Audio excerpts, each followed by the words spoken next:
For many of us, riding bikes begins as a childhood activity, belting around the local neighbourhood, learning to wheelie and launching off gutters. But in some parts of the world it goes beyond an after-school activity. Neighbourhoods riddled with kids outdoing each other on the bike can build into pushing for national titles. These hotbeds of talented young riders develop more as the years go by, leaving a legacy behind them.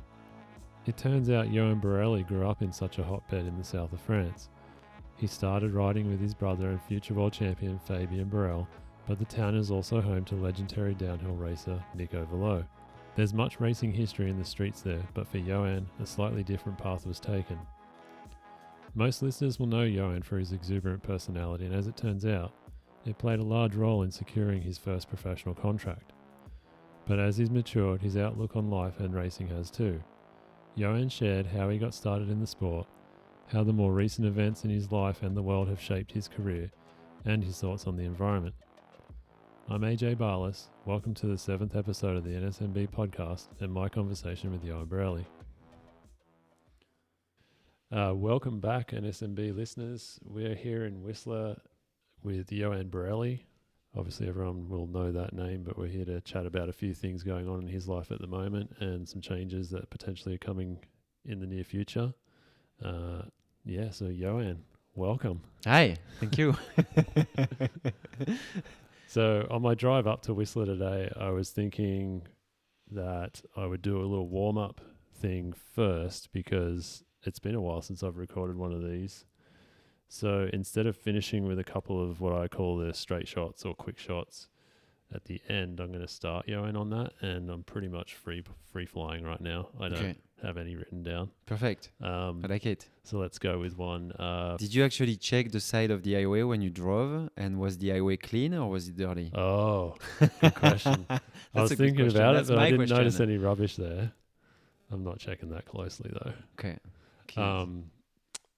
What was your first mountain bike? Oof. I think my first mountain bike was like the equivalent of a Walmart bike, and I did my first race. My first race was a cross country race in the south of France. The shifting wasn't working. I was 7-year-old. The bike was a full rigid. There was no front suspension. It was in 1993. 93. So it's been a while. Yeah. I don't even know if actually the shifting wasn't working or if it was me. I didn't know how to shift properly. I don't remember. Bit of both. Probably a bit of both. But it was the shifting. Do you remember this thing on top of the handlebar? It wasn't even it wasn't shifters. It was index shifting. It was right? index shifting. Yeah. Yes, it was the index shifting. Yeah. Yeah. So that's what I had. And then right after that, so I'm not going to call that my first mountain bike because I don't even know if it was a mountain bike. But my first real mountain bike was a S-bike, and Nico Voulios used to race this brand. S-bike? S-bike. Huh. It was like a monocoque, yeah. Monocoque kind of bike. It was red, fully rigid as well. Huh. And I remember it was a 24-inch red, beautiful bike. And I remember at some point, like we with my parents, we upgraded it and we put a flex stem on it. Oh, no way. So I had a flex stem with a flat handlebar. I still remember. It was amazing. But yeah, so that's where it all started. Yeah. Yeah. Okay, what about another one? When was your first time to Canada? First time in Canada? Well, actually, 1998. I went to Canada with my parents and my brother at the World Championship in Mont-Sainte-Anne. Right. And my brother was racing cross-country at the time, and he competed at his first World Championship in junior in Mont-Sainte-Anne. Wow. Yeah. So your brother's a big mountain biker too? That first race that I did, that was the first race for my brother as well, and the first race for Fabien Barel as well. No way. And my brother and Fabien won the race, the overall, hand in hand together. They tied? They tied, yeah. No they way. won. Cross-country race. I remember cross-country, and they passed the finish line hand in hand like that. And we grew up with Fabien Barel and Nico Voulios in the same street. No way. It was cool, yeah. Huh. We'll get into that in a bit because Yeah. I want to talk about that kind of scene you grew up in there. So yeah, first time in Canada was in 1998, and then after that it was a big break, and I came back in 2013 for Crankworx. 2013. Yeah, it's a big break. Yeah, that's when I started racing enduro. Yeah, cool. Yeah, let's do one more. Something. If you only had one bike to ride, what would it be? Like as far as genres go, so trail, dirt jump, downhill. Enduro bike. Enduro bike. You can do everything with an enduro there bike. You can go for long days on the bike. You can go in the bike park. You can race downhill with it. You can do everything with an enduro bike. Yeah. So that would be, totally. Covers a lot. Yes. Yeah. Newer geometry, like 29er enduro bike with like a new age geometry. Yeah. Cool. Kind of slack head angle, steep seat tube, like something that's really fucking badass. Like what you're riding now. Yes. Something that's fast. Yeah. And playful. Yeah. Yeah. Sweet. All right, that's a good little warm up. I'll get into our discussions here. Cool. It's like a lot of people know that you're from France, and you spoke about where you grew up there and what sounds like a pretty full-on street to grow up in for mountain biking. But like, how did you get into bikes, and like, what got you into the racing? Was it your neighbors on the street? Was it something else? So basically, with my brother, we like everybody rides bike when we are kids. Like everybody ride bikes, and then one day with my brother, we were playing in our garden, in our front yard. And we had like a little dirt road who was linking to a trail. And one day we were playing there, and we had like a cross-country race coming in our front yard. And Nico Vouilloz was part of the race, cross-country race. Oh, right. And we kind of looked at each other and we were like, oh, we kind of like that. We want to race as well. And then I think like maybe a month later, that's where we signed up for that first race in the village next door. Yeah. And we competed, and so that was the start of Fabien Barret's career, my brother's career. Like everything started to grow from there, and in that tiny little village, Pey, which probably is like 2,000 inhabitants. Even now, 2 or 3, I'd say. Wow. Yeah, it's pretty small. Huh? Yeah, and we were like, after a few years, maybe 20 to 30 kids racing. Wow. And going together at the races and doing all these kind of things, and like just after school going like build jumps and like sketchy jumps as kids do. And just spending every day on the bike. It was super cool. Yeah. So in that, did everyone kind of rally around each other because of a few key guys? Like, were you and your brother sort of the older ones getting into it, and everyone else saw you and wanted to do that too? Or I think the synergy started with Nico racing, and Nico was like a big influence, and Fabien Barret after, my brother the same. Mm-hmm. And then like right away they were really good. Like my brother was winning French Cups and international races in cross country, and went to the world champ in Mont Sainte-Anne. I think he got like top 10 in junior for his first year, and the year after he became world champion in junior. And is this XC at that point, or is XC? Yeah. Okay. Fabien Barret was winning junior title as well. Nico Vouilloz was the same. So basically everybody kind of followed that movement, and it was pretty cool.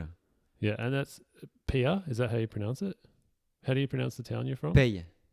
P-E-I-L-L-E. Pey. Yeah. They used to do a race. They still do it actually now. Downhill race. It was like this really rocky, sketchy downhill track where it was early in the season, and all the teams, big teams, Giants, and like I don't know, a bunch of European brands would come at the beginning of the season. And basically, if the bikes were holding on together at this race, that was a good sign. Like you could go and race every type of terrain after. Yeah. That was a good, like the perfect test. It was a strength test. Yeah, this was exactly. Are the wheels holding together? Yes, good.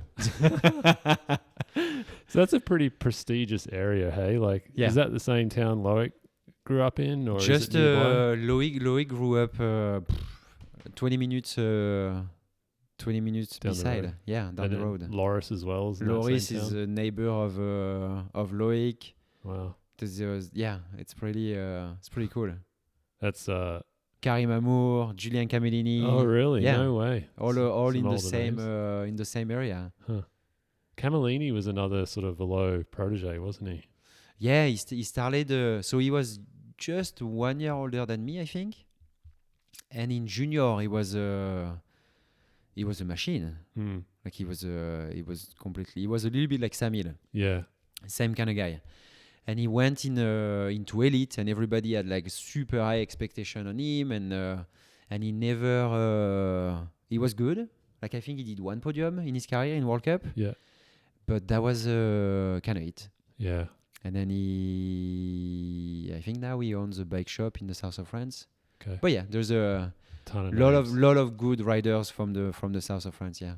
That's not where everyone comes from, though, eh? Like they must. Like Amaury's not from that area, is he? Amaury is more like center of the France. Yeah. So there is a. But yeah, Rémi Métayer. Rémi Métayer is from the same area, south of France. Yeah. Oh wow. Yeah. I thought Remy was from a slightly different area. Yeah, no, there's like in slopestyle there is a Team Branger. Team Branger is same area. There's so many. What is it? Is it Adrien Dailly? Same in enduro. Daily. Yeah, Dailly is from over there. Yeah. So like Florian Nicolai, same. How does this? I don't know.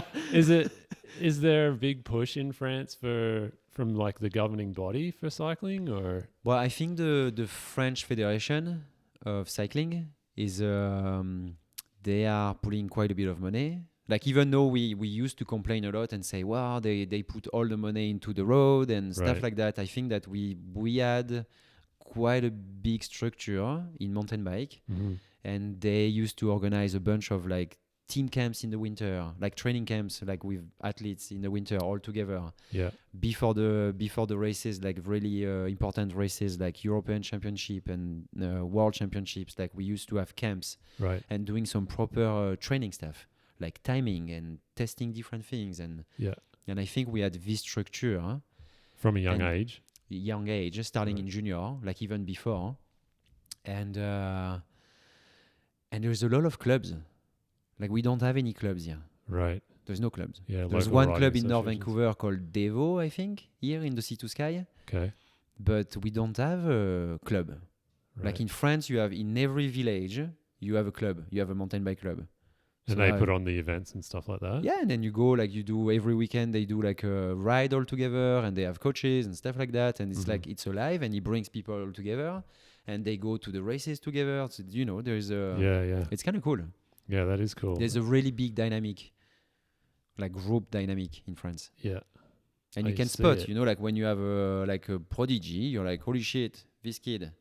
And then everyone gets behind him. Yeah. Yeah. It's kind of cool. Yeah, that's awesome. Yeah.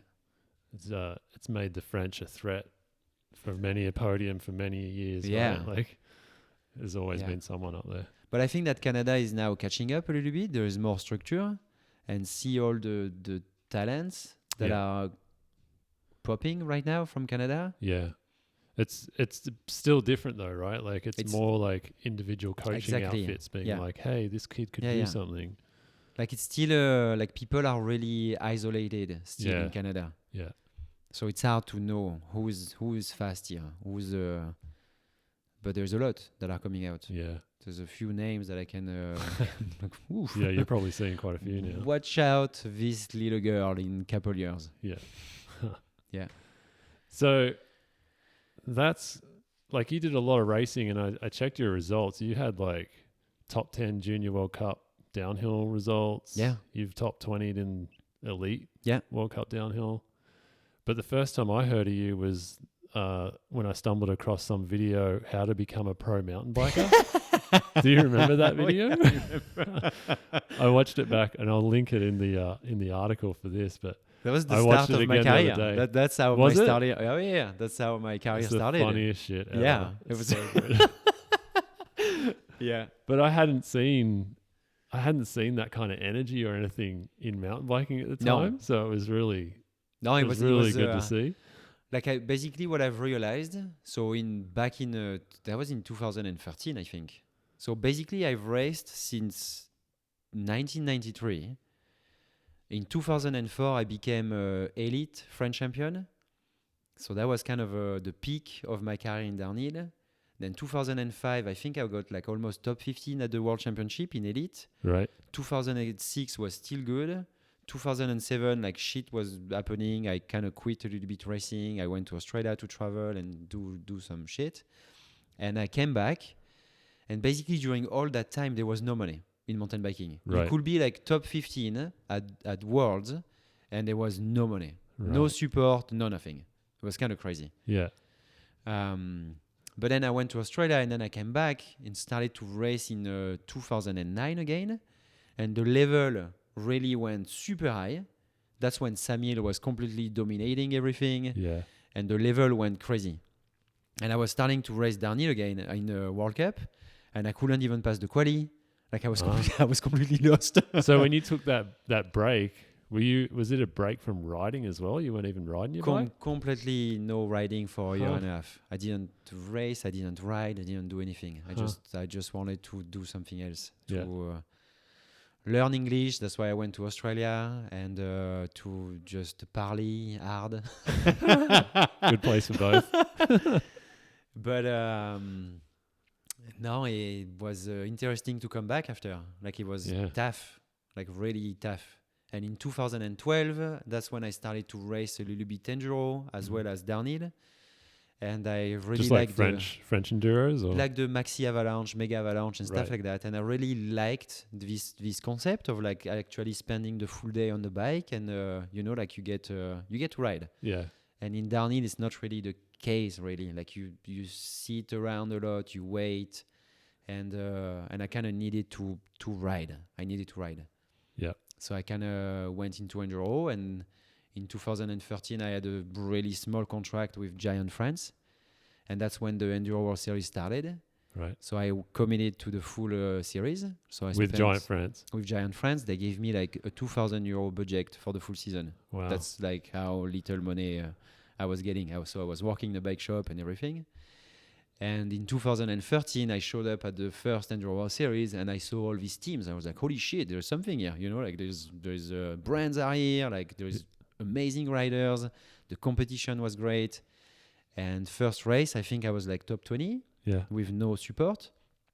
And then right away, so I was racing for Giant France, and then I saw the Giant Factory Off-Road team, and I was like, at the end of this season, I'm going to sign a contract with them. So my goal was to beat the Giant Factory riders all season. So Adam Craig, George Carlson, which I did at some of the races, and it worked out. But during that year, I was also thinking like I need to do something else. Like I didn't think that I was really good of a rider at the time. Like I was a good rider, but I never had like I'm not a Brandon Semenuk, so I can't have the talent and the impact that someone like that have when he does a video. Right. Like people are not gonna be, wow, holy shit, he's doing something crazy. Yeah. Like I wasn't that talented at the time, so I was like, I'm pretty funny, I'm pretty crazy, so let's do something that's completely different. Yeah. And there was this guy in France who was doing some tutorial stuff, like really funny. And I was like, if I bring that into the mountain bike, it's going to explode. Yeah. And then sure enough. So Giant were pumped. Everybody was pumped. And then that's how I signed my first professional contract with like a mix of like good results and media. Yeah. That's how we all started. That's hilarious. Yeah. So your video, How to Become a Pro Mountain Biker, actually works. He actually did. So let's talk about that. So over the years, you said that all started happening around the EWS kicking off too. And then over the years, I've heard you a couple of times say how thankful you are to the EWS, guys like Chris Ball who started it all, because you've got a career out of it, Yeah. and you've like made a living and living this awesome life. Can you tell us a little bit about that? Like, is it just gratitude, or do you really think that you wouldn't have gotten to where you are today without that series? I think it's like back in 2013. Before that, there was only a few people who were making money with Enduro. So only maybe Jay Clements, Remy Absalon. They were like probably like 5 in the world. Yeah. And then with the creation of the Enduro World Series, basically from like 5, maybe 20 people became pro. Yeah. With like proper Straight salaries. away. Yeah. Yeah. A lot of them. Like Richie Reed. Well, Richie Reed was racing downhill, but there's a lot of people who, out of the blue, suddenly they were in the light. Yeah. Well, to your teammates, right? Like, yeah, Josh Carlson wasn't Carlson. really out of Australia at the time, and yeah, he was racing cross country. He was like getting support, but he wasn't pro. Like that wasn't his job. Yeah. And with Enduro, he totally went into that. Yeah. So it's the creation of the Enduro World Series. I've helped a lot of riders, and it's been amazing. We've been traveling the world and racing, having like proper structure, and suddenly our sport Enduro became like a really professional sport. Cool. Very quickly. Yeah, very quickly. Yeah. That's and cool. I think that for Chris Ball, it has been like the first couple years, I'd say, like it's been a huge struggle. Yeah. Because he went from like creating a series from nowhere to having like all these racers that are really competitive, and there was like a lot of shit happening. Yeah, behind the scenes. Yeah, like a lot of course cutting and a lot of a lot of things like that. How do you feel about the classic French line call? Well, I think that the French line was a thing even before the Enduro series started. Right. And that's the way it was. Like French people were not really well known for this kind of stuff. Right. Well, actually, yes, we were well known for this kind of stuff. And I think like right away again, like the organization had to put everything in place to stop that. Right. Because for us, like our races in France are kind of organized loose. And for example, they're going to put like a flag, and they're going to say, if you have the flag right there, you can go on the right side of the flag or the left side of the flag. There's no gate really. Mm-hmm. So you can leave the trail, you can go in the grass, like you don't care. Yeah. And when we went racing through the States, for example, you have to stay on the fucking trail. Even though there's no tape, you have to stay on the trail. Like if you leave the trail, no bueno. So it was also basically the education. Right. Like it was also like, how do we educate people to follow like one and same rule? Because the rules were different everywhere at the time. Yeah. So like a French guy who just follow like the flag and just navigate his way, go to the US, and the rules are completely different. Right. So Chris Ball had to really like work hard to unify everything, and the rules are the rules. And if you don't follow the trail, if you're outside, you get a penalty, which was which happened a few times. Which happened a lot of times. But there was also this thing with like, the practice. Like at first, the practice were completely open, so people were showing up like 1 week before the races and practicing a shit ton of like riding all the trails that they could. Yeah. Like there was this whole thing. Yeah. So it was pretty interesting. It's definitely developed and grown really quickly. Yeah. Like Now it's really structured, I think, and you can't really you can't cheat anymore. No. You can't cut the course. That's not like possible. And cheating might be a bit harsh, but yeah, it's much more level playing field. Exactly. Now. Yeah. There's still probably some there's probably some people who still do this kind of stuff, but what can you do? So the EWS, you raced that for full time for 6 years, 5 years? 2013 till basically last year, 2019. 2019, was that the first year you took a couple of events off, I guess you could say? No, 2018. That's when I took couple events off. That's when I became a dad, and we I decided to take off two events. Yeah. To stay a little bit more here. Yeah. And last year, 2019, that's when I got injured.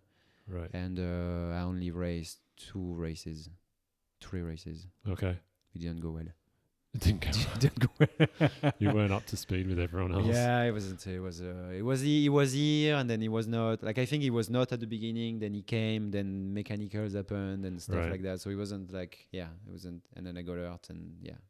How's that sort of work for you in the Enduro World Series stuff and racing? Like, you can be riding amazingly well, feeling strong and fit, and then mechanicals can just ruin your entire trip. Yeah. Like, not even just a weekend, it could be 2-3 weeks worth. That's a part of racing. Yeah. It sucks balls. But can you manage that better, or is it just sometimes bad luck? Well, I think now we can manage.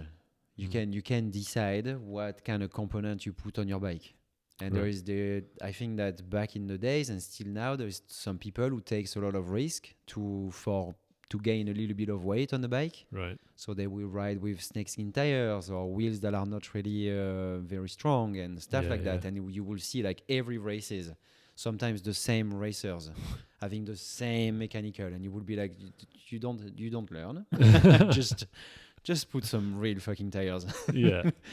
But I think that for me, having the freedom of mind to be like, my bike is strong, reliable, and I'm not gonna have a mechanical, even though it's a little bit heavier than everybody else. I don't care. At least I can just like open the gas and don't think about anything else. Yeah. Shit happens, of course, but I don't want to be thinking, oh my God, if I take this rock full gas, my wheels are gonna explode. I don't want that to happen.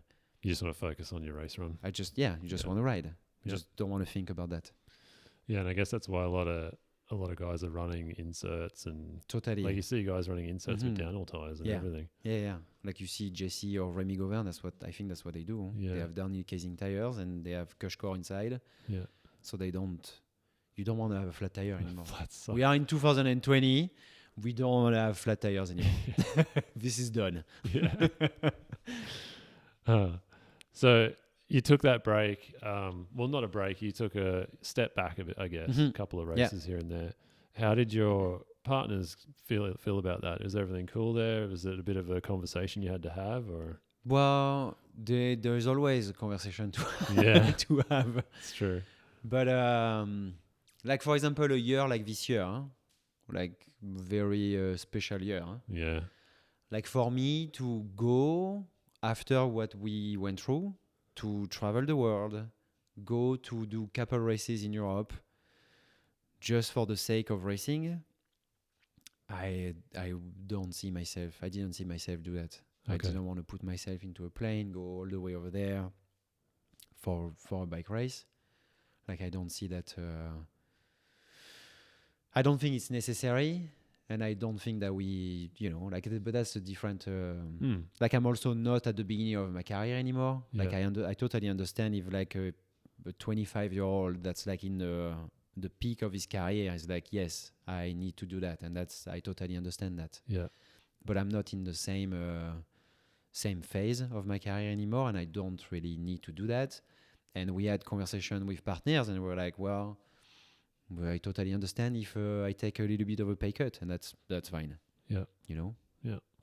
And did that decision this year? Did you make that decision pretty early? Like, so at first with COVID, nobody knew what was going to happen, and it was kind of basically July when the races started to, like, okay, maybe this is gonna happen and stuff. But even so I think I've announced that I will step away from racing this year in June, mid-June. Yeah. That's when I kind of say I'm not going to take any start of races this year. And is that when you announced other kind of ideas that you were working on? I can't remember. So that's exactly when I announced that I will start a coaching business, and I will stay here and I will focus on the coaching business. Yeah. Fully. This year. Leaving things open right now. We'll get into the coaching in a bit, but you're got a lot of talents that we should touch on too. You're a really good photographer as well, but that seems to have kind of died down lately too. Well, it's the photography. It's kind of like it takes a lot of time, and basically since I started the coaching business, I've been busy a lot. Totally. And I just didn't have time for it.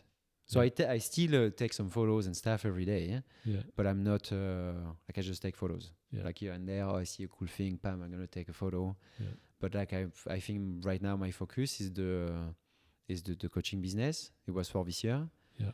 And I really want to make this thing grow. And so you can't be focused on too many things. Like for me, that's kind of how it works. Yeah. If I'm focused on too many things, I don't do things well. Yeah. So my intention with like stepping away from racing this year was to completely focus on the coaching business and to do it fully. Yeah. And it worked. Yeah. It was cool. Yeah. Yeah. Did the coaching thing,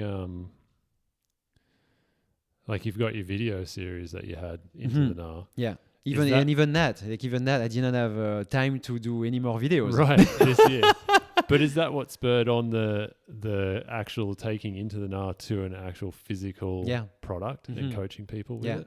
Yeah. So basically with the series, I had a lot of feedback and people asking, would you be willing to coach? You know? Right. And coaching has been something that I started even before I moved to Canada with my brother in France. He was a racer and he used to coach. He's a coach as well. And we used to do camps and stuff like that. And I was totally into coaching right away. Yeah. And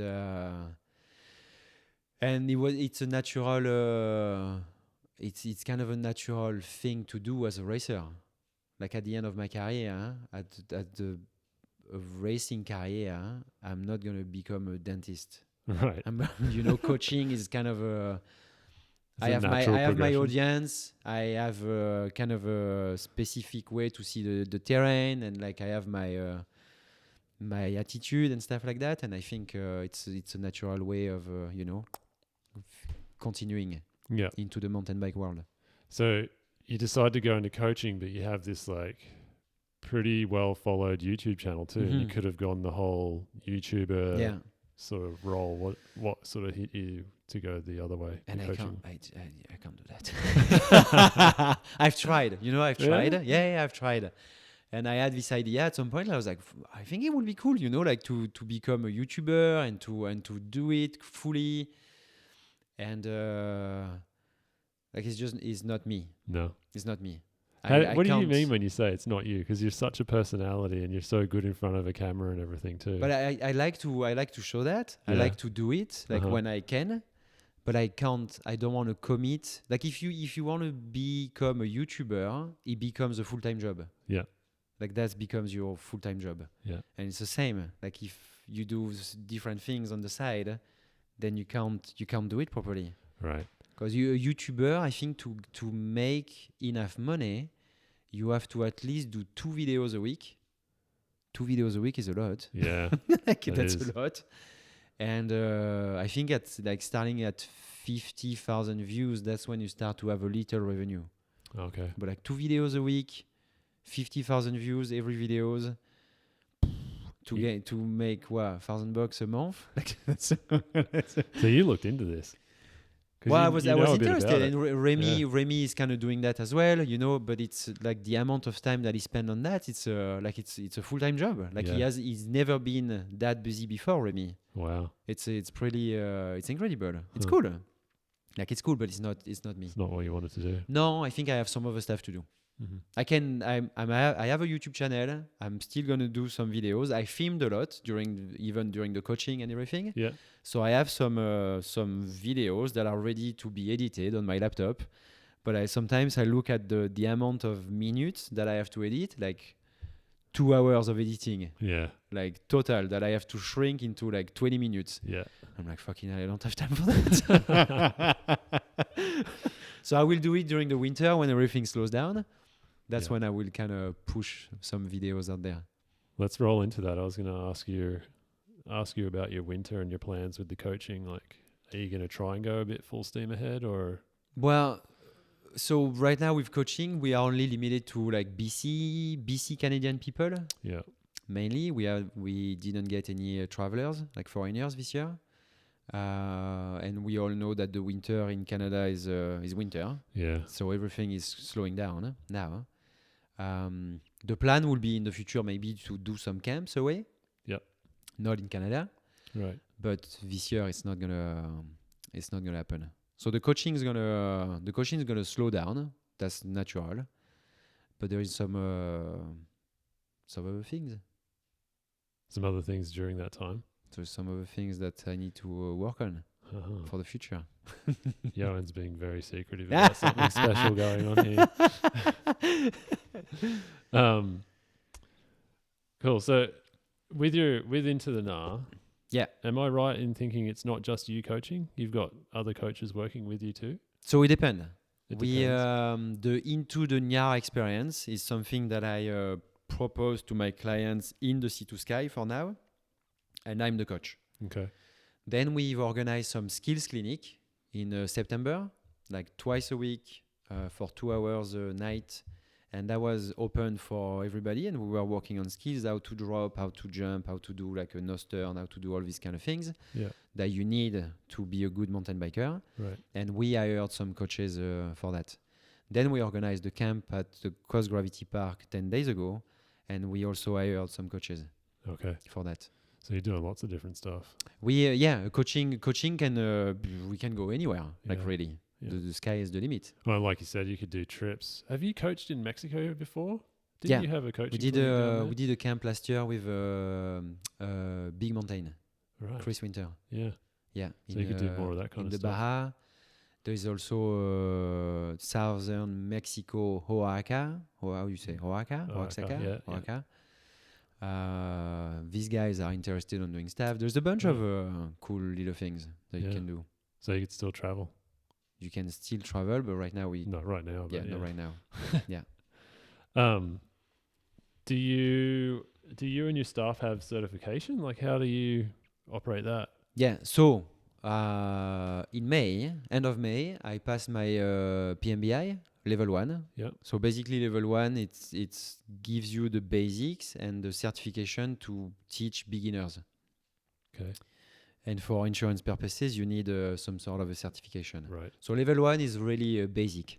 With all my years of racings and stuff like that, I can teach to I think better riders than just beginners. Yeah. Which I do already. Yeah. But I will pass in the future. I think next year, early spring, my level 2, and maybe my level 3 as well. Just to have next year, just to have it, and if really, like, it's pretty interesting. Because at first I didn't really have the knowledge on like what's the plan? How do you coach really? Right. You know, how like do you structure for how it. do you structure? What do you see? What do you say to people? Yeah. And if really the level 1 really teaches you that, and it was great. Right. It was super interesting. Yeah, that's cool. Yeah. And that's Paul. Is that Paul Howard that runs those? Yeah, that's Paul Howard. He does that, and some of the coaches that we hired are actually coaches who makes pass the certification to people. Oh, right. Yeah, so the coaches that we want coaches. Top coaches. Yeah, we want good coaches. Cool. Like, you can be a racer, but sometimes a racer, if you don't have the knowledge of how to coach, you're not a good coach. Yeah. You can be an excellent rider, but you're not a good coach. Yeah, you're I was not going to say give that. Like, just being a good rider doesn't make you a good coach. No. I was really surprised 10 days ago because I asked Brendan Howie to come and coach for us as a guest coach. When you're at Coast Gravity? Yeah, when we were at Coast. And super surprised by Howie. Yeah? Like, oh yeah, like really... Howie, if you listen to this podcast, I want you in the team next year. I told him that already. No, it was super pedagogic, patient, pretty open. You know, Howie is kind of known for being very just chill. Yeah, it's chill. He doesn't really talk much, But no, he was super open and friendly and smiley and full of energy, and it was great. So I think he has something to do here in the future. Cool. Yeah. What's he doing at Coast Gravity now? Is he still patrol-y kind of position there? No, I don't really know what he does. He's just a resident squatter on the hill. He doesn't work for the park over there. He doesn't, eh? No. I think he's I'd say he's a semi-pro. He makes money with biking. Yeah. And I think he has a part-time job somewhere here and there. Something if he needs a little bit of money, he does that. But I think he's kind of chill. Yeah. How he doesn't live his crazy lifestyle. You know, it's cool. I might have to get Howie on the podcast. I think you should. Yeah. Yeah. He's a cool guy. I like him. Cool. So you've got into the NAR. You're doing a whole bunch of coaching. How much do you think the current situation that we're going through with COVID influenced that? Do you think you were kind of ready to go into that already, or was it expedited because of COVID? What are your thoughts on that? Well, it was so I started the coaching business with Amanda, my business partner. We started to talk about it in like really early, like January, I think. Oh, right. And in March, we had April, I think, we had the license for the business. We were ready and everything. We were working on the website, and we were ready to start coaching, I think, April, May. Right. But then COVID started like mid-March, I think it was. Yeah. So like, okay, we're going to actually take this time to like really, prepare a launch and like really structure the website properly and do like really focus on that. And when we launched it mid-June, we didn't know really what to expect, with COVID. Like I was thinking that my clients will be more foreigners, like people from the US or from Europe or Australia, New Zealand, South America. Like we, right. But with the global situation, you're like, what's gonna happen? We didn't know. Yeah. So we were like, if it goes slow and if we don't have any clients, it's perfect. We learn. Yeah. We are not wasting money here. It's just like it's all good. Mm-hmm. But then right away we were super busy, and I was like, "Wow, it's actually perfect that there is no racing here because it's busy. Yeah, it's cool. Yeah, I guess you didn't have time to move out of the area once it got going. Yeah. Mm-hmm. No, it was cool. So actually, this whole period made us do things well with COVID, right? And actually think through more stuff and be more prepared. Yeah. Because I'm kind of more of a free spirit kind of guy, and I kind of wing it sometimes. Kind of boom. But then Amanda, my business partner, is more no. We have to do things right. We can't fuck it up here. We can't wing it. You need an insurance. You can't just do it like that. Yeah, gotta be There's safe. all these little things that you need to think about that we needed to prepare. Yeah. So it was actually perfect. Yeah. To wait a little bit longer, to take our time and do it properly. Because Cool. I think all the people that we had, all our clients are pumped, and some of them are already signing up to come back, and we had a few clients that are signing up and they come back regularly. So it's cool. Huh. So with that, like, are you looking at making it a big component of what you do next year, or are we going to see Johan Borelli back at races next year? Well, so I've been racing for how many years? So 27 years. It's a long time. This is a long time. So it's really part of my life, and I'm still gonna race. I want to race. Yeah. I like it. Like I'm 35. I'm still when I go ride sometimes I'm like, okay, I'm gonna try to ride fast here, and then I ride fast and I'm like, holy shit, this is good. So I really love it. Like sometimes I go and I do some shuttles, and I actually take one track and I do some time lapse. Like I time myself and I do like 5-10 laps back to back. Right. Just to get into the groove again, and I love it. So I probably are going to see things a little bit different for next year. I'm probably not going to commit to a full Enduro series schedule, but I'm going to do a few. I don't know which one yet. Right. And I want to do a few. Yeah. And Well, I guess at this point we don't even know which ones will be running. Yeah, we don't know. Yeah, we have no idea. So we will see. But I wanna race still with a different approach. It might be more, kind of cool. Yeah. It might not be for the win. Yeah. Because before you were like, but I was really trying. I was really training hard in the winter and really committed, and it was that was my job really. Yeah. Like now I don't really know what's my job. Am I a free rider? Am I a free racer? So you still want to race, but it's more about you getting that feeling of going fast and seeing how you're progressing or not. Yeah. Than it is to beat Richie or exactly whoever else. Yeah. I think the approach is that will be the main difference. Right. I'm not going to show up. I never really showed up to a race to beat people or to win necessarily. It was really to when you race and you get that feeling where you are in the zone and you don't even feel the pain. You don't feel you don't hear the people. You don't hear the people. Yeah. You are really like doing your thing, and you know that you are going fast. You know that you are you are doing a crazy run here. Yeah. And that's the best feeling in the world. Like it's so amazing. Yeah. And so I want to experience that. Yeah. No one can complain about that. Yeah. And the funny thing is that with coaching people, my goal now, really with coaching, is to show people that we can ride gnarly shit and make it look super easy. Right. So really my focus now with people that I coach is to really execute everything perfectly, even on like the gnarliest trails ever. And I think just by doing that and like teaching, like really looking at their position, where they brake, where to release the brakes, how to position yourself into a corner, all these little things, I'm actually telling it to people. Then I demo it. Then they do it. Sometimes I demo it again. And it really forces me to execute well. Right. And I think that I'm actually improving.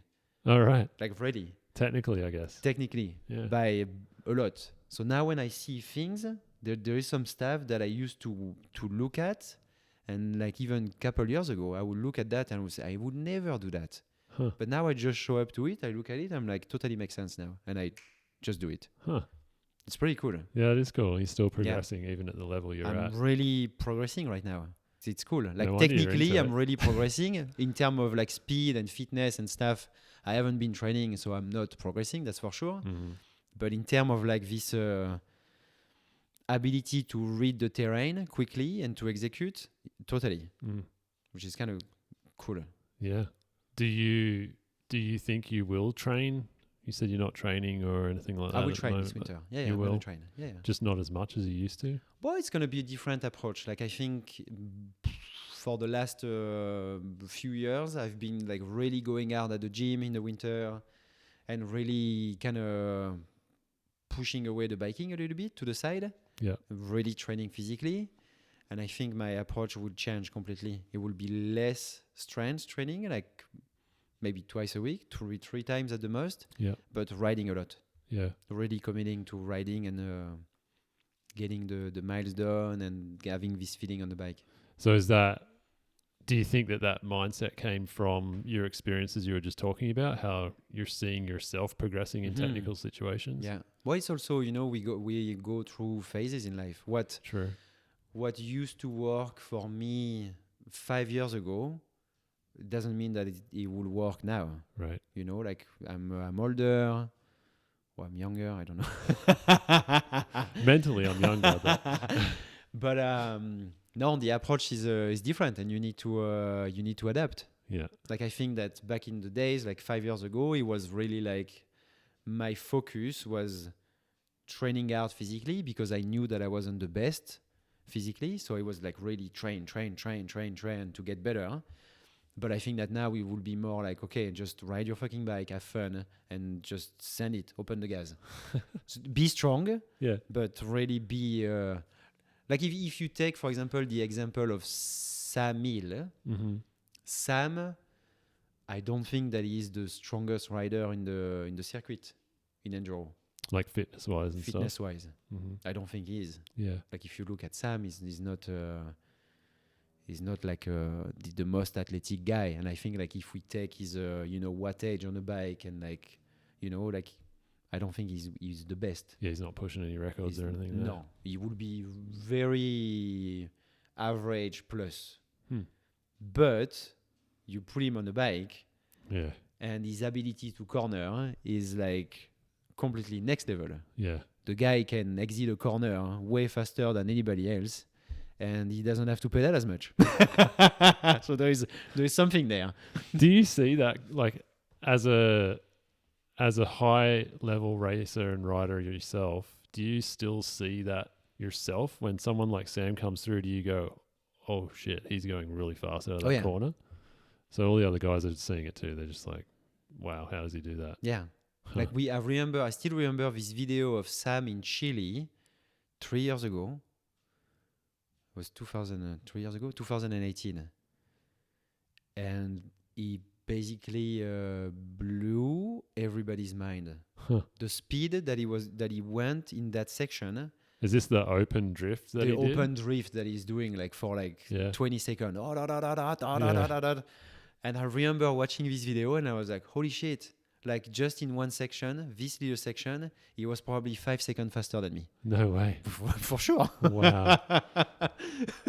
And it doesn't, I'll put this in the story as well, but it doesn't look like an extremely technical section. No. But to ride it fast would be very hard. Just like so Chile, they call the ground, the dirt, the anti-grip. Yeah. There's no grip. Yeah. And the speed that he went through that, it was completely and he didn't insane. look sketchy either. Not at all. Like in control for Sam. Yeah, totally. Unreal. Buff wheel drift and stuff like that. Full out. That's what he does. The best kind of racing. We don't really see cornering like that much anymore in the World Cups, eh? They're all like berms and there was a couple. Leger last year was a good example of like the old school open turns. That was watching Amaury's run, like his helmet cam. Yeah. Holy shit! Yeah. I still have he goosebumps. Almost died on that run. Holy like 3 shit. times. But you watch the GoPro and you're like, where did he almost? I don't see where he almost died. And he's like, there's a road crossing. He said he almost died off. It was a bunch of other spots. Who knows? Crazy. Who knows what happens in his in their head when they go that fast? Yeah, switched on, eh? Fucking hell. Do you find that zone? Because often racers talk about the zone and getting in there. Obviously, Amaury and Loic and all those guys are masters of getting in there. Do you find that hard to get into yourself?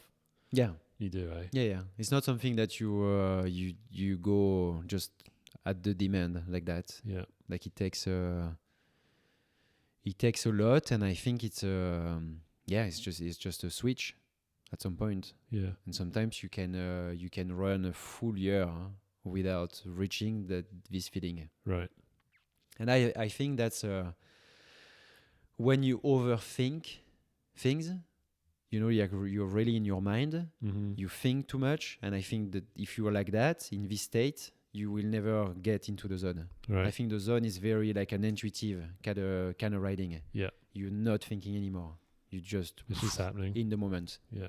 And you basically the trail in front of you is like a book, and you are really reading everything as it comes. It's kind of it's pretty cool. Yeah.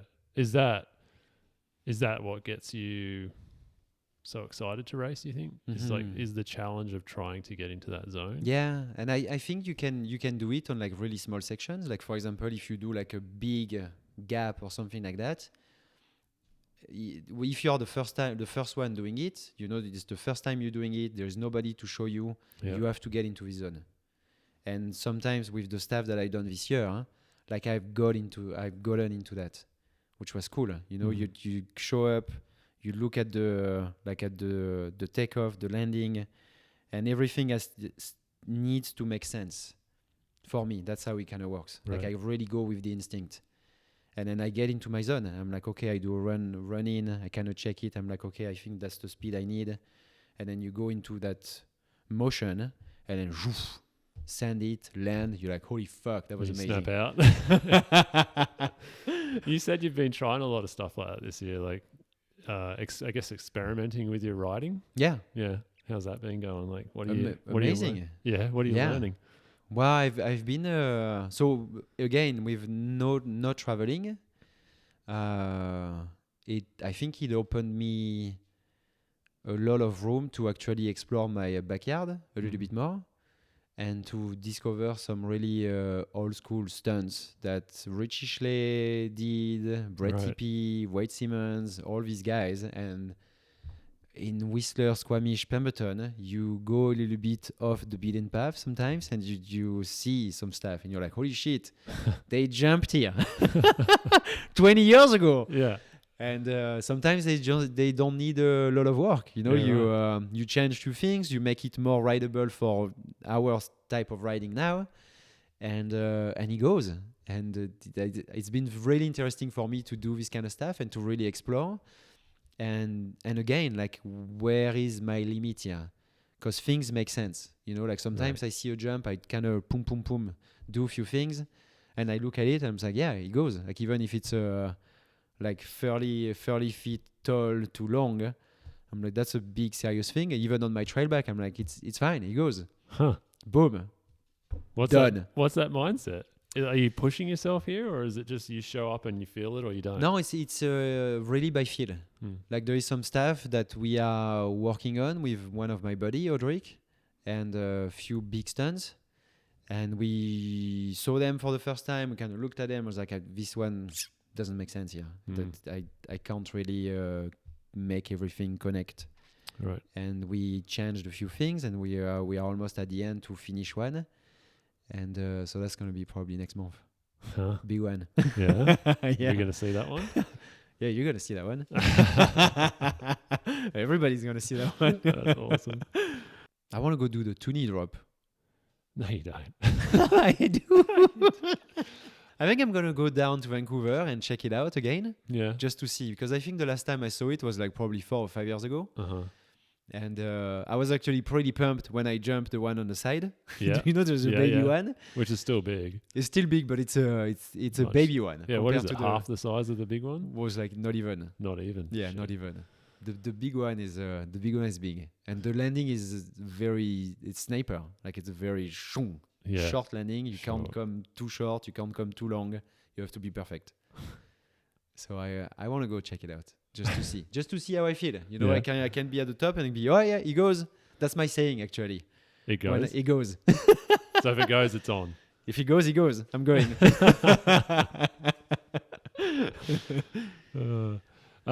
We've talked a lot about sort of new direction and stuff like that. But something we didn't sort of touch on was how the injuries might have come into play. We talked about sort of COVID and all that sort of stuff. But you started cutting back on your racing around, you had your daughter, but you also got injured around the same time, right? Yeah, last year. Last year in June. Last year was the knee. Yeah. There was something before that, was there not? I had a few couple smaller stuff. Smaller ones. But you know, like, I actually had a few. I think since I signed with Commensal 2017. Yeah. 2017. Or even before, like the year before with Giant, I kind of sprained my thumb. I dislocated my ligaments here on the right thumb at the Mega Avalanche in Alpe d'Huez. Right. I had like few kind of little injury. You know, they take a month to heal. Yeah. So it's like a month off is like sometimes 2 or 3 races that you have to be out for. Yeah. And it has been like kind of back-to-back years where like boom, little injury. Yeah, it's felt like that. Yeah. The first year with Commensal in New Zealand, I crashed and I had my third butt. Oh, that's right. Yes, I completely massive hematoma, right? Fucking hell, it was insane. Like I had a third ass. After my 3 balls, I had 3 ass. And you still went to Tassie though. I still went to, but I was over there and I was with the team. So we went over there to Tasmania and And there was like this. It was the old commensal, and the rear end was really flexy. Okay. And we had, I think it was, I don't know what brand of axle we had, but they were very light and they were snapping. Oh, right. And I remember like in New Zealand, one axle snapped, and then I went on the ground, and that's when my hematoma started. So I took a break before. That was 1 week before the race. Yep. I took a little break, and then during the practice, it was pissing rain, roots everywhere, and then I crashed and fell on my hematoma, and it bursted. Oh shoot! You say bursted or burst? Burst. Yeah.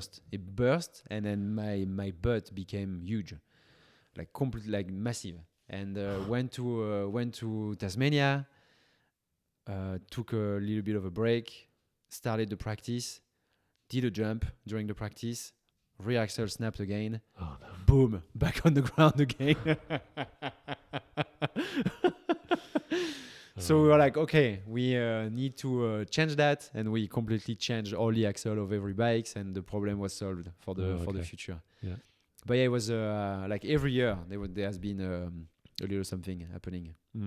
Yeah, until the big injury last year, my knee, and that kind of forced me to do different stuff. Did that one have a bigger, like obviously it's a bigger injury and a bigger recovery and all that, but did it have a bigger effect on your mental side and everything as far as how you're approaching life and racing? Probably, yeah. There's been a lot of changes from that, and I'm still recovering from my knee. You are, like, it's still not good. Huh? Yeah. My meniscus is not well. So there is like completely changing subject, but still linked to the knee. There is this guy Andy who runs across Canada picking up garbage, who came here in. I think it was in May. He was running through Whistler, and then I decided on his way back to run from Lillooet Lake all the way to Whistler. So it was more than a marathon. Right. And I haven't been, since my injury, the surgery, I didn't run at all. Oh, right. And I think I've never run more than 10K in my life. So it's like, I don't care. I'm going to do that. I'm going to run to Lillooet. I'm going. And I was fucked. I was completely fucked. Huh. And that's when I really realized, I was like, wow, my knee is very not doing well. Huh. Like, it's not good at all. So was it still injured, or you just did too much on it too soon? No, it was so that was almost a year after the surgery. So I think it was like, it's supposed to be completely healed, but basically my meniscus on the inside there is no more cartilage. So I'm bone on bone on the inside. Yeah. And I really need to be careful with like really impactful.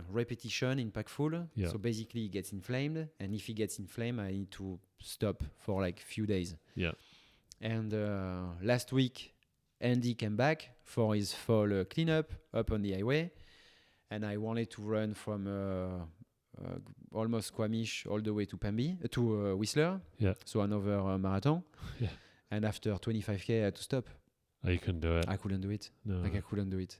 And that was, maybe 2 weeks ago. And I'm still, stiff. Yeah, it's still painful. Like, it's still completely inflamed and not good. So I think that's another thing with the racing. Yeah? Like, I don't think that I can commit to a full season. It's not gonna work. Yeah, it's too hard on the body. It's too hard. The training is too hard. Like, I can't really go to the gym and really train on that. Like, I think it's just gonna be too intense. Yeah. So it's gonna be like taking it easy. I might need a surgery in the future. Yeah. But like right now, I can do everything I want. If I cannot take the time to, if it gets inflamed, I need to take some time. Yeah. I need to rest. Just listen to your body. Yeah, listen to my body. And so right now it doesn't block me in anything that I do. I can still send it. I can still ride fast. I just need to take care of it. Be kind of patient when I need to be patient. Yeah. And it sounds like it's more impact that's doing the damage. But it's like when you run, you're slamming. You run, you're slamming it, and it's probably moving. Like, it's not good. And you run on the road, and it's shit. It doesn't. Have you tried trail running to mix it up? See how that goes. Well, there is no garbage on the trail. You would hope not. There might be. Actually, that's funny because I noticed this year there's less garbage on the trails in Squamish, even though there's heaps more people because we're not having any races. The races. Well, everybody puts everything on the road. Just toss it out the car. Everybody tosses shit on the car. Hey guys, we need to stop that. We can't do that anymore. Let's get into that. Like you're a big advocate of cleaning up the environment, or at least the space that we're living in and using. How did that come about? Like, it seemed pretty new, but I'm guessing you've been into it for a long time. But the environment stuff is something that I always been kind of careful, even though, you know, when you're a racer, you kind of run a lifestyle that's completely contradicting your values. Yeah. Like, you travel the world, your carbon footprint is pretty shitty. Sometimes you eat shitty food. Like, it's pretty, it's tough, you know? Like, sometimes you can say things on social media and then and you get the backlash of people saying, hey, you're kind of a dickhead, but it doesn't mean that we can't do anything. You know, like, I can still have this lifestyle and do things for the environment. But at some point, it became pretty hard for me also to kind of have this kind of discussions and saying these things on social media and doing all these things that I'm doing in Whistler, for example, garbage pickups and all this kind of stuff, and still like traveling the world and like wasting a shit ton of stuff. And so I think that the reason also why I'm kind of stepping away from racing is for that. Yeah. But it's like it's kind of tough.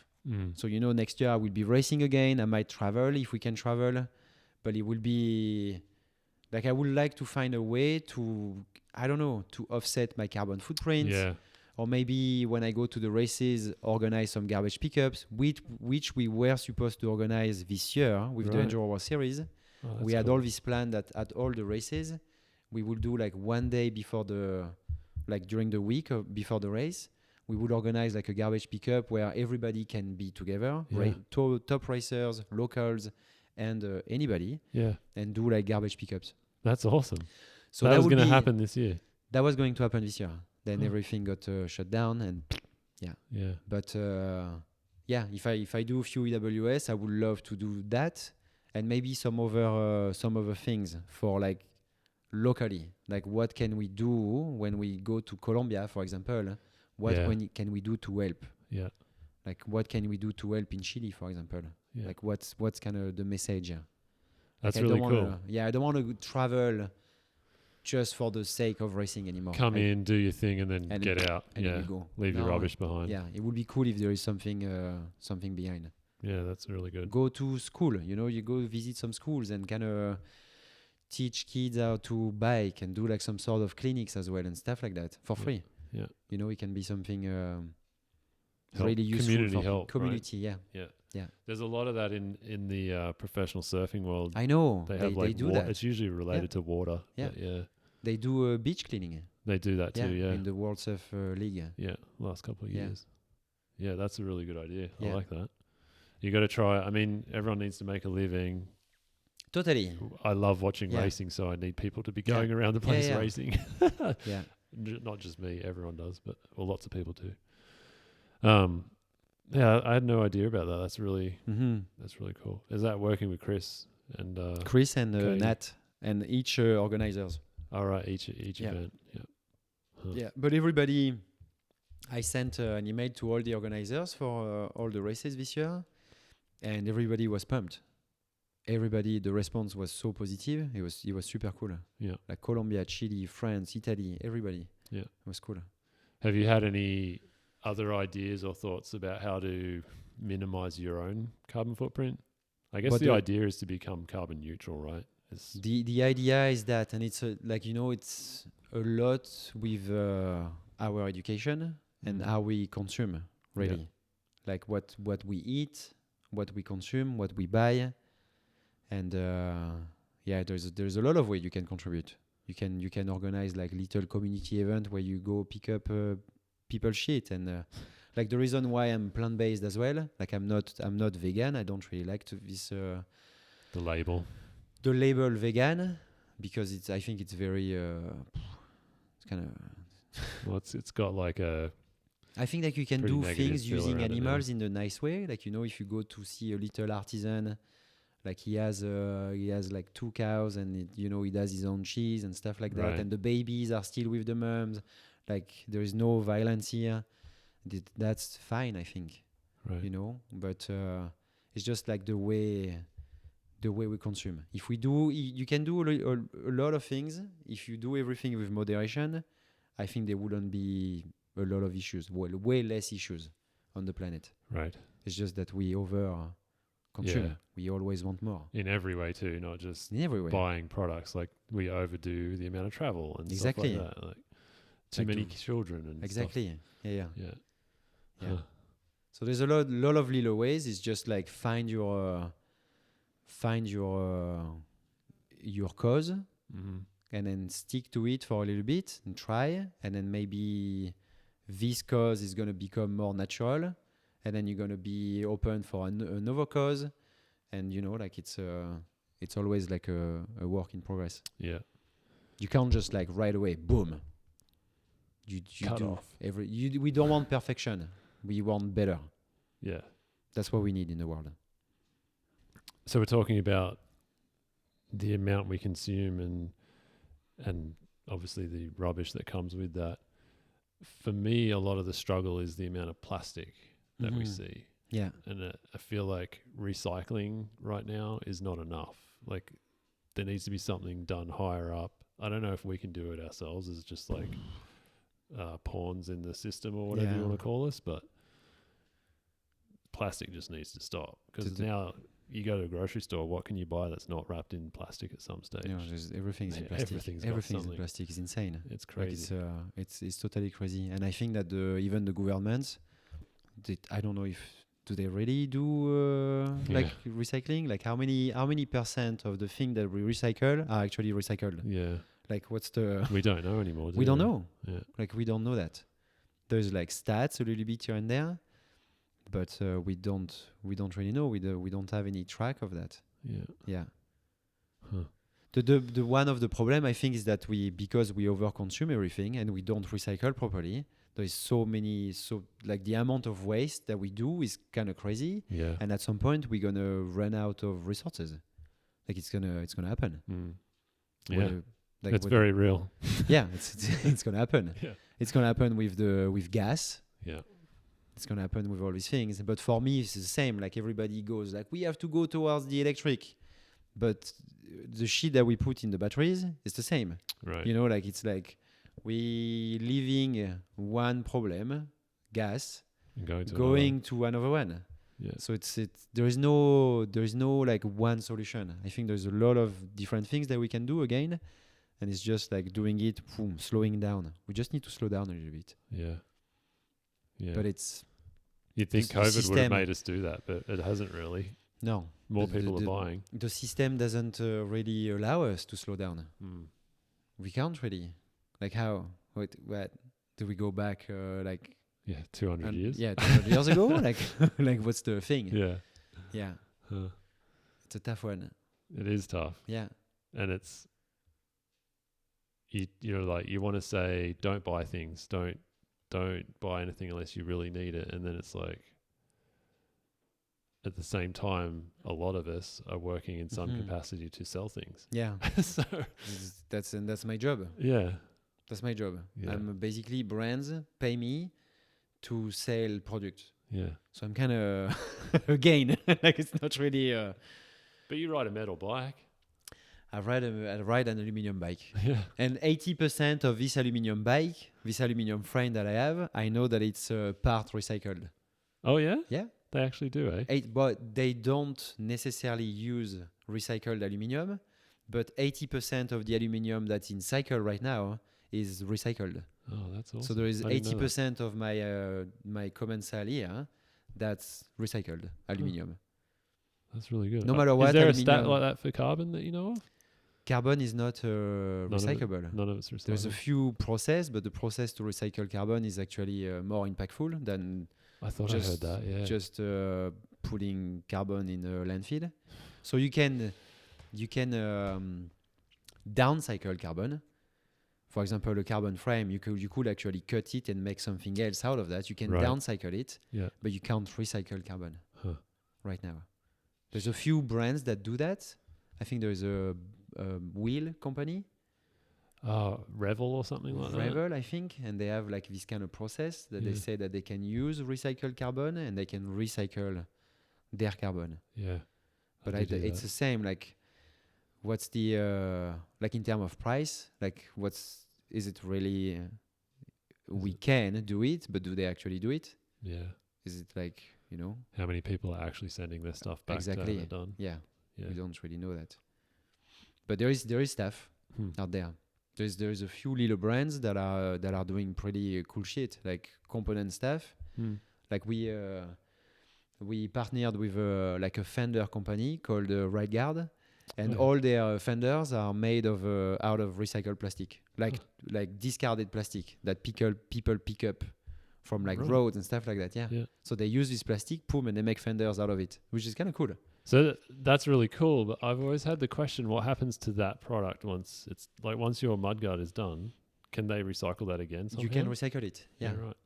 So I think that the percentage of plastic recycled, I think, is the same as aluminium. It's 80%, something like that. Right. So the plastic that you recycle, there is 80% of it that's going to be recycled after. That's what they say. Yeah, that's what they say. So it's working well in some ways. Where we have it actually going back to a recycle center. Yeah. Yeah. So a big part of what you're doing right now, I guess, is cleaning up the area you live in. Cleaning up the area I live in. Trying to reduce same. Like I don't really buy things really. Like I try to really minimize that. I try to buy secondhand stuff sometimes. Yeah. And I think that's kind of cool. Yeah. But yeah, it's a work in progress, and there's a lot of little things that we can do. And there's a few little things that I will tell you about soon. Coming soon. But maybe you can tell us this: is there another cleanup that you're going to organize in the area? There's a lot. Yeah, there's a lot. I think the fall garbage cleanup is starting. We started it last 2 weeks with Andy when he was running here. And we're actually going to run more every couple of weeks. We're going to do one. And I think next Monday. So is it Thanksgiving? Yeah, I think so. That's the first one that I organized last year. Oh, really? So that's the 1 year anniversary. So we're going to do another one on Monday and have and see, like sometimes nobody shows up. Really? Is it weather dependent? Have you seen that trend at all? No, it's actually, you know what? Last year, I think the last one we organized, we had 40 people showing up. Wow. And it was pissing rain, like it was cold, it was miserable, but people had a great time. And the amount of garbage that we pick up is actually insane. Like sometimes we pick up 1 ton of garbage in like few hours. Wow. From the side of the road. It's insane. We will think that people these days are not tossing things out of their windows. Obviously they are. But dude, have you gone back to the same spot yet? Yes. So that was another thing 2 weeks ago when I ran with Andy, and we entered Whistler just before function, and that's an area. So basically the 3 kilometers south of Whistler, this stretch going down and going up. Yeah. This is a stretch that we cleaned entirely last year. Entirely. Nothing like there. We cleaned everything from all the way down the ditches, up, everything. We cleaned it entirely.